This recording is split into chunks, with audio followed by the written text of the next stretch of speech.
बहुत समय पहले की बात है। एक राजा को उपहार में किसी ने बाज के 2 बच्चे भेंट किए।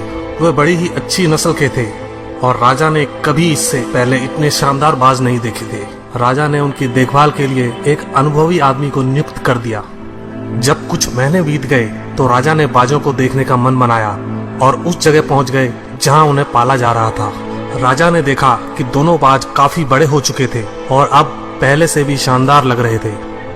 राजा ने बाजों की देखभाल कर रहे आदमी से कहा, मैं इनकी उड़ान देखना चाहता हूँ, तुम इन्हें उड़ने का इशारा करो। आदमी ने ऐसा ही किया। इशारा मिलते ही दोनों बाज उड़ान भरने लगे, पर जहाँ एक बाज आसमान की ऊंचाइयों को छू रहा था, वहीं दूसरा कुछ ऊपर जाकर उसी डाल पर आकर बैठ गया जिससे वो उड़ा था। ये देख राजा को कुछ अजीब लगा। क्या बात है, जहाँ एक बाज इतनी अच्छी उड़ान भर रहा है, वहीं ये दूसरा बाज उड़ना ही नहीं चाह रहा। राजा ने सवाल किया, जी हुजूर, इस बाज के साथ शुरू से यही समस्या है, वो इस डाल को छोड़ता ही नहीं।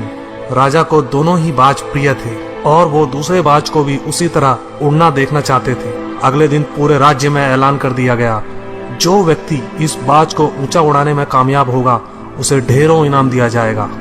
फिर क्या था, एक से एक विद्वान आए और बाज को उड़ाने का प्रयास करने लगे, पर हफ्तों बीत जाने के बाद भी बाज का वही हाल था। वो थोड़ा सा उड़ता और वापस उसी डाल पर आकर बैठ जाता।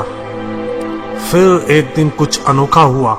राजा ने देखा कि दोनों बाज आसमान में उड़ रहे हैं। उन्हें अपनी आंखों पर यकीन नहीं हुआ और उन्होंने तुरंत उस व्यक्ति का पता लगाने को कहा जिसने ये कारनामा कर दिखाया था।